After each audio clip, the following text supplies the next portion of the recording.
মাধ্যমে আমি ইসলাম ধর্ম গ্রহণ করলাম আর কালমা পড়ছি, লা ইলাহা ইল্লাল্লাহু মুহাম্মাদুর রাসূলুল্লাহ। হাই জাকির নায়েক, আসসালামু আলাইকুম। আমি নামিতা, পেশায় একজন কিন্ডারগার্টেন শিক্ষক। প্রথমে আপনাকে আমি অভিনন্দন জানাতে চাই আপনার এই মহান কাজের জন্য। শান্তি, ভালোবাসা আর ভ্রাতৃত্বের বাণী প্রচারের ক্ষেত্রে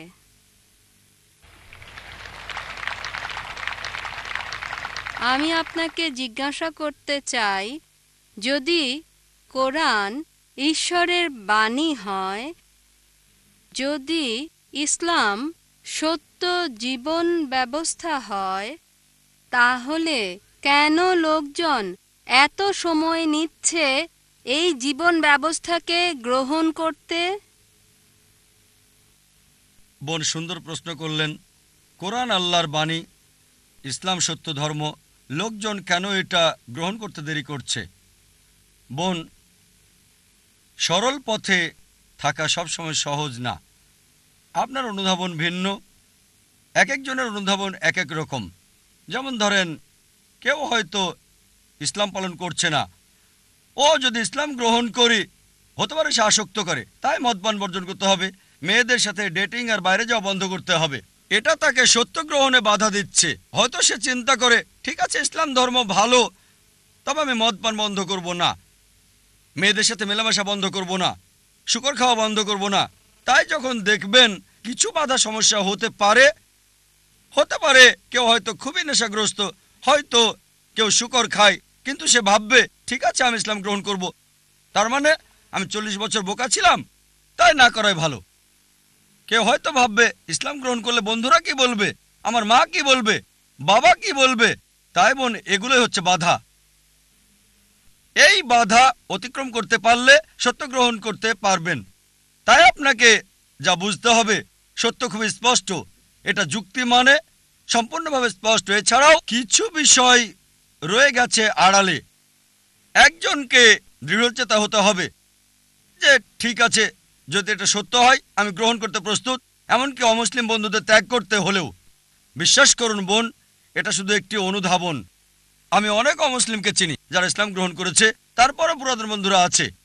আর লোকজন আমাকে বলে, ও জাকির, অমুসলিমদের ব্যাপারে বলবেন না, বন্ধু হারাবেন। আমার অনেক অমুসলিম বন্ধু আছে, মাশাল্লাহ, তারা আমাকে সম্মান করে। আপনি আমাকে উৎসাহ দিচ্ছেন, মাশাল্লাহ, আপনি অমুসলিম। আমার দায়িত্ব সত্যকে তুলে ধরা। আরেকটা বিষয়, কোরআন পরিষ্কার বলছে, সূরা বাকারা অধ্যায় 2 আয়াত 256, লা ইকরাহা ফিদ-দীন। ধর্মের ব্যাপারে জোরাজুরি নেই, সত্য মিথ্যা থেকে স্পষ্ট। বোন, আমাদের কাছে সত্যকে তুলে ধরা। কেউ গ্রহণ করুক বা না করুক সেটা তার উপর নির্ভর করছে। যদি আল্লাহ চান সবাই গ্রহণ করুক, সেটা তার জন্য সহজ। এটা আছে পবিত্র কোরআনে, সূরা ইউনুস অধ্যায় 10 আয়াত 99। যদি আমি চাইতাম সবাইকে বিশ্বাসী করতে পারতাম, খুব সহজ, কুন ফায়াকুন, খুব সহজ। তাহলে পরীক্ষাটা কোথায়? আল্লাহ বলছেন কোরআনে, সূরা মুলক অধ্যায় 67 আয়াত 2, আল্লাযী খালাকাল মাউতা ওয়াল হায়াতা। আল্লাহ সৃষ্টি করেছেন জীবন এবং মৃত্যু পরীক্ষা করতে তোমাদের মধ্যে কে উত্তম আমলকারী। তাই বোন, এই জীবনটা আখিরাতের জন্য পরীক্ষা।